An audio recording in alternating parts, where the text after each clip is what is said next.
નમસ્કાર. આજના આ ખાસ વિશ્લેષણમાં આપ સૌનું સ્વાગત છે. આજે આપણે એક અદ્ભુત હાઈ એનર્જી ગુજરાતી કોમેડી સ્કિટની પાછળનું વિજ્ઞાન એટલે કે તેની કોમેડી રચના, તેના ટાઈમિંગ અને પાત્રોની ડાયનેમિક્સને ડીકોડ કરવાના છીએ. એક નાનકડી ગેરસમજ કેવી રીતે આખા ગામમાં રમૂજી અરાજકતા ફેલાવી દે છે અને પાત્રો વચ્ચેનો તણાવ કેવી રીતે આપણને પેટ પકડીને હસાવે છે, ચાલો એ બધું જ વિગતવાર સમજીએ. ફટાફટ શરૂ કરીએ. તો શરૂઆત જ એકદમ વાહિયાત અને રમૂજી દ્રશ્યથી થાય છે. જરા વિચારો, પુખ્ત વયના માણસોનું એક આખું ગ્રુપ એકદમ ખાલી જગ્યાને જોઈને આક્રમક રીતે ધમકી આપી રહ્યું છે.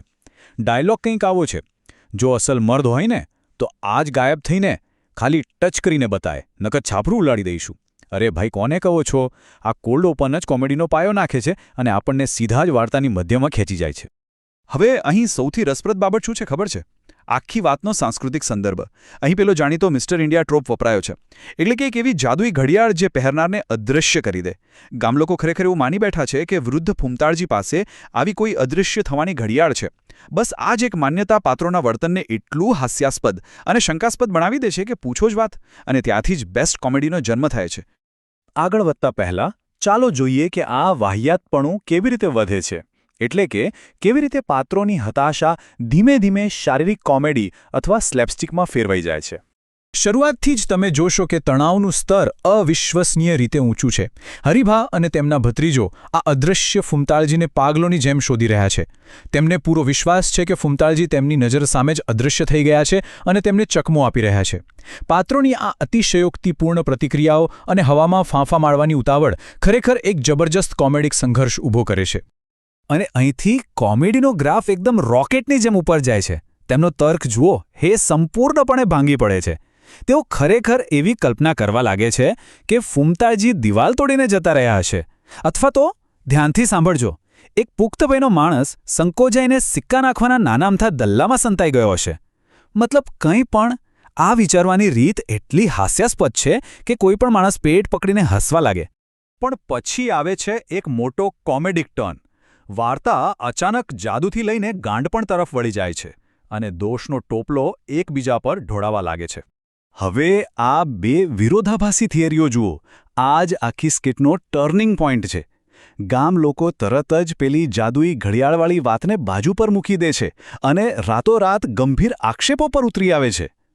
એક તરફ એવી માન્યતા હતી કે ફૂમતાળજી અદૃશ્ય થઈ ગયા છે અને બીજી તરફ અચાનક એવી નવી થિયરી આવે છે કે કોઈએ ફૂમતાળજીના માથામાં જોરથી માર્યું છે અને તેમને પાગલ કરી દીધા છે જેથી ઘડિયાળ ચોરી શકાય. આ ફેરબદલ જ વાર્તાને એક નવો અને મજેદાર વળાંક આપે છે. અને પછી હરિભાની આ હાસ્યાસ્પદ બાળ મનોવિજ્ઞાનવાળી સ્ટ્રેટેજી તો સાંભળો. તેઓ માને છે કે જો ડોહાના માથામાં વાગ્યું હોય અને તે પાગલ થઈ ગયા હોય તો હવે તે એક નાના બાળક જેવા થઈ ગયા છે. એટલે તેમની પાસેથી ઘડિયાળ કઢાવવા માટે તેમને ફોસલાવવા પડશે, લાળ લડાવવા પડશે. આ તર્ક મૂર્ખામીની બધી હદો પાર કરી દે છે. અરે તેઓ તો ફૂમતાળજીને લગ્ન કરાવવાની લાલચ આપીને ઘડિયાળ પડાવવાનો પ્રયાસ કરે છે. આનાથી વધુ રમૂજી બીજું શું હોઈ શકે? અને આ બધી ગેરસમજો એકદમ અસ્તવ્યસ્ત ગ્રામ્ય પંચાયત સુધી પહોંચી જાય છે. મફુજી અને ભરતજી ખરેખર કોણે વૃદ્ધ માણસને પાગલ બનાવ્યો તે શોધવા માટે આખા ગામને ભેગું કરે છે. અહીં તમને એક પછી એક ઝડપી અને એકબીજા પર ઓવરલેપ થતા સંવાદો સાંભળવા મળશે. કોઈ કોઈનું સાંભળવા તૈયાર જ નથી. દરેક જણ જાણે મોટો ડિટેક્ટિવ બની ગયો હોય એમ વર્તે છે અને પોતાને નિર્દોષ સાબિત કરવા હવાતિયા મારે છે. આ પરફેક્ટ કોમેડિક ટાઈમિંગનું ઉત્તમ ઉદાહરણ છે. હવે અસલી બ્લેમ ગેમ ચાલુ થાય છે. આરોપો કેવી રીતે એકબીજા પર ઉછળી રહ્યા છે એ જુઓ. હરિભા અને તેમના ભત્રીજા પર આરોપ લાગે છે કે તેમણે ફૂમતાળજી પર હુમલો કરીને તેમને પાગલ બનાવી દીધા. તો સામે પક્ષે તેઓ પોતાનો બચાવ કરતા ધલાજી પર જ અસલી ઘડિયાળ ચોર હોવાનો આરોપ લગાવી દે છે. મતલબ પાત્રો બસ કોઈ પણ ભોગે પોતાના પડોશીઓ પર દોષનો ટોપલો ઢોળવા માટે જાતજાતના નવા ગુનાઓ ઉપજાવી કાઢે છે.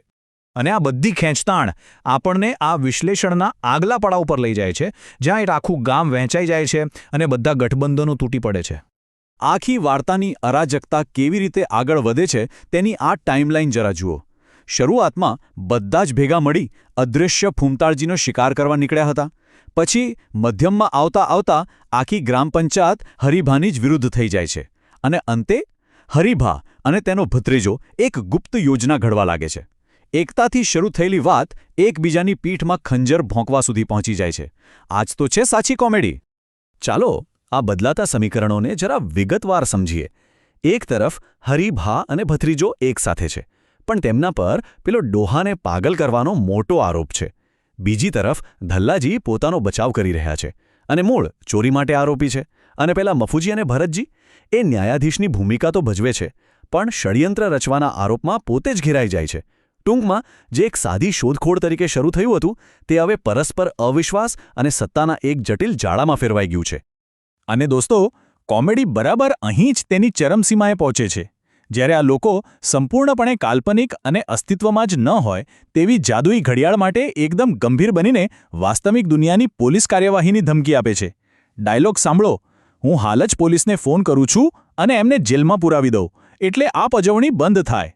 આટલી ક્ષુલ્લક અને કાલ્પનિક વાત પર પોલીસને બોલાવવાની ધમકી, આ જ આખી પરિસ્થિતિનો સૌથી હાસ્યાસ્પદ હિસ્સો છે.